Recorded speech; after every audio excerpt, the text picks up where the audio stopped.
महाराज की जय. वंदे मातरम. वंदे मातरम.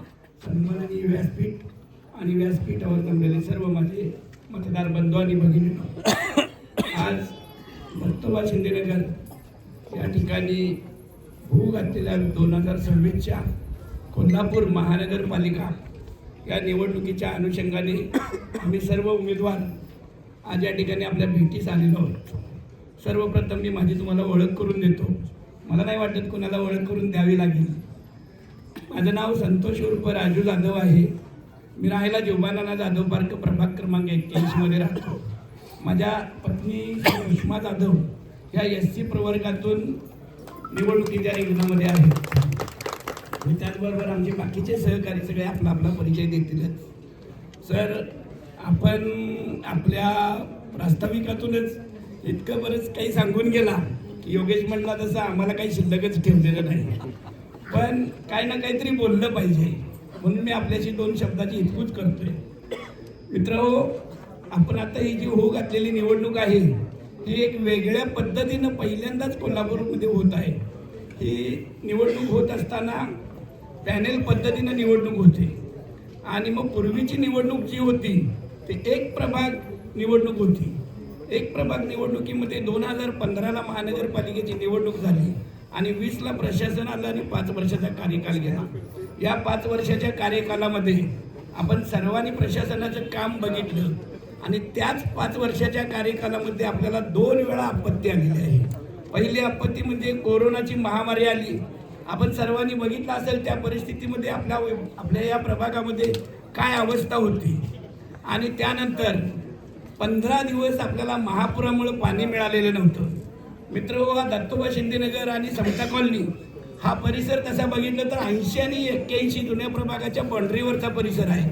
आणि या सर्वच लोकांची प्राधान्यानं समस्या भेडसावत होती की वारंवार ही लोक माझ्याही कॉन्टॅक्टमध्ये असायची आणि अभिच्याही कॉन्टॅक्टमध्ये असायची की आमचं बाँड्रीवर आहे ना 79 वाले आमच्याकडे लक्ष देतात ना 81 वाले आमच्याकडे लक्ष देतात. कवळीगड्डी साहेब, बरोबर आहे का नाही? तर अशी अवस्था या प्रभागामध्ये होती. त्या कालावधीमध्ये आम्ही आमच्या परीनं काम करत आलो.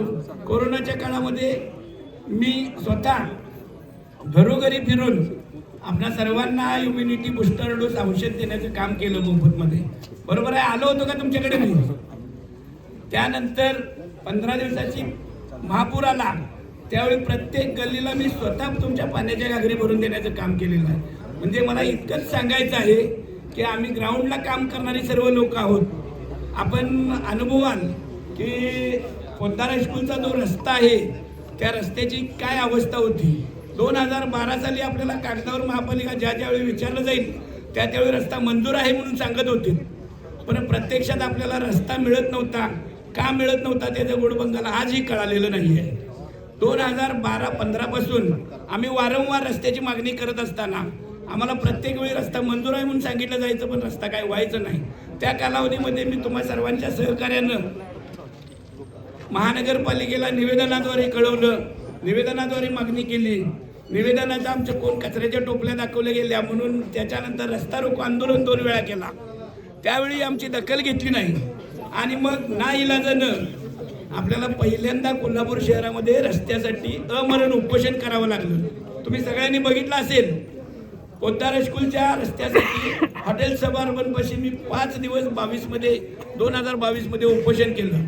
त्या कालावधीमध्ये महाविकास आघाडी होती, म्हणजे काँग्रेसचं सरकार होतं आणि त्यावेळी आपल्या या काँग्रेसच्या सरकारमध्ये आपल्या दक्षिणचे आमदारही काँग्रेसचे होते आणि मंत्रीही काँग्रेसचे होते. बरोबर आहे का? आणि इतकी ताकद त्यांच्याकडे असताना कुठलाही लोकप्रतिनिधी बाबा एक सामान्य कार्यकर्ता रस्त्यावर उपोषण करतोय आणि तो का उपोषण करतोय याची चौकशी सुद्धा करण्याची त्यांना दखल वाटली नाही. म्हणजे जनतेसाठी त्यांची तत्परता किती आहे बघा. कोणीही त्यावेळी आलं नाही.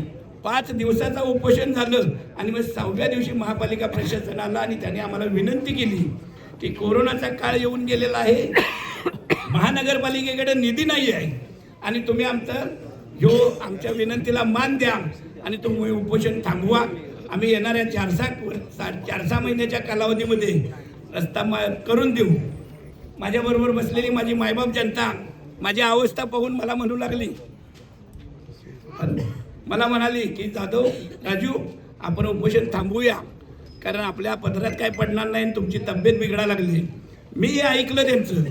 1 वर्षाचा कार्यकाल गेला, 1.5 वर्षाचा कार्यकाल गेला आणि सुदैवानं मित्रांनो त्याच काळामध्ये 2.5 वर्षाचा महाविकास आघाडीचा कार्यकाल संपून आपलं महायुतीचं सरकार ॲक्सिडेंटली आलं आणि त्यावेळी आपल्या कोल्हापूरचे खासदार धनंजय महाडिक साहेब हे खासदार झाले. त्याच्यानंतर 1-2-3 महिने गेले, मी वारंवार त्यावेळी सुद्धा पाठपुरावा केला. मला आशा होती की आता आम्हाला रस्ता मिळेल, पण तांत्रिक अडचणी होत्या म्हणा, काय होतं म्हणा, मला मिळत नाही म्हटल्यानंतर पुन्हा मी उपोषणाला बसलो 23 मध्ये. तुम्ही सगळे ह्या सगळ्या माझ्या सांगण्याच्या गोष्टीला साक्षीदार आहात. 23 मध्ये सुद्धा मला 4 दिवस उपोषण करावं लागलं, पण 5व्या दिवशी ज्यावेळी माझा 5वा दिवस उजडला आणि दुपारची 2ची टायमिंग होती, त्यावेळी खासदार साहेबांनी 96 लाखाचा निधी मंजूर करून त्याची वर्क ऑर्डर करून रस्त्याचं काम चालू करण्यासाठी टीम पाठवली कॉन्ट्रॅक्टरांची. ते स्वतः आले नाहीत मला उपोषण सोड म्हणून सांगायला, पण त्यांनी टीम पाठवली. महापालिका प्रशासन आलं आणि माझ्या हातात वर्क ऑर्डर दिली, डंपर दाखवला खडीचा आणि आज आम्ही काम चालू करतो म्हणून सांगितलं आणि माझं उपोषण संपलं. मित्रांनो, मी हे सांगण्यासाठी तुमचा वेळ घेण्याचं कारण म्हणजे काय, महाविकास आघाडीच्या काळामध्ये आम्ही आंदोलन केलं आणि महायुतीच्या काळामध्ये सुद्धा आम्ही आंदोलन केलं. फरक तुम्हाला दाखवून द्यायचा होता मला की कोण जनतेचा विचार करतं. तर मित्रहो, आज 15 तारखेला मतदान आहे आणि आज केंद्रामध्ये आपली महायुतीची सत्ता आहे, राज्यामध्ये महायुतीची सत्ता आहे.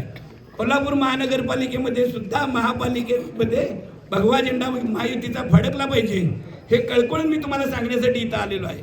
मित्रहो, जर का महापालिकेमध्ये आपला भगवा झेंडा फडकणार तर आहे तुमच्या सगळ्या लाडक्या बहिणीच्या साक्षीनं, त्याच्यामध्ये कुठलीही तीळ मात्राची शंका नाही. पण त्या महापालिकेमध्ये आपले हे 5 शिलेदार महायुतीचे तिथं असले पाहिजेत, कारण आपला प्रभाग मोठा आहे आणि विकासापासून 100% वंचित आहे. मी त्याला 1-2% सुद्धा काम झाले म्हणणार नाही. जे काही काम झालेलं आहे ते फक्त आणि फक्त इथं आमदार अमल माडिक साहेबांच्या माध्यमातून झालेलं आहे. तुमच्या दत्तोबा शिंदे नगरचा सुद्धा हा रस्ता जो आहे हा आमदार अमल माडिक साहेबांच्या फंडातून, माझ्या प्रयत्नातून आणि आमचे सहकारी मित्र सुनील वाडकर साहेब आहेत त्यांच्या प्रयत्नातून झालेला आहे. अशाच पद्धतीनं जे तुम्हाला या विभागामध्ये रस्ते गटर दिसतात ते सगळे आमदार साहेबांच्या फंडातून झालेले आहेत आणि महायुती सरकार हे सक्षम सरकार आहे, म्हणून आपल्याला या सरकारातल्या सर्व सदस्यांना आपण इथं निवडून द्यायचं आहे. सर, मला आपल्याला एक विनंती आहे की आपण, ठीक आहे, आम्ही आमचा सगळ्यांचा लाडका आहे, पण आम्हीचा परिचय देत असताना आमच्या या बाकीचे 4 जे भाजपचे शिलेदार आहेत हे सुद्धा आपल्या आपल्या प्रभागाबरोबर मध्ये आम्हीच्या खांद्याला खांदा लावून काम करतात.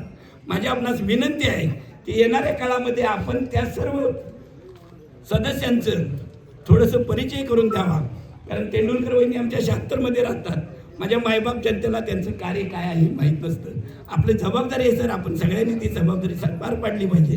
सगळ्यांचा परिचय देत असताना प्रत्येकाचं कार्य काय आहे आपण सांगणं गरजेचं आहे, तरच मतदार सुज्ञ होणार आहेत. मित्रो, मी तुम्हाला एवढंच सांगतो की 15 तारखेला महायुतीमध्ये एक धनुष्यबाण आहे आणि 4 कमळ आहेत. हे धनुष्यबाण आणि कमळ सोडून दुसरीकडे कुठेही नजर टाकू नका. डोळे झाकून तुम्ही बटन दाबा. येणाऱ्या काळामध्ये ही सर्व मंडळी तुमच्या पाठीशी खंबीरपणे राहणार आहेत आणि आम्ही पण त्याच्याबरोबर तुमच्या पाठीशी खंबीरपणे राहणार आहे. एवढंच सांगतो. जय हिंद, जय महाराष्ट्र.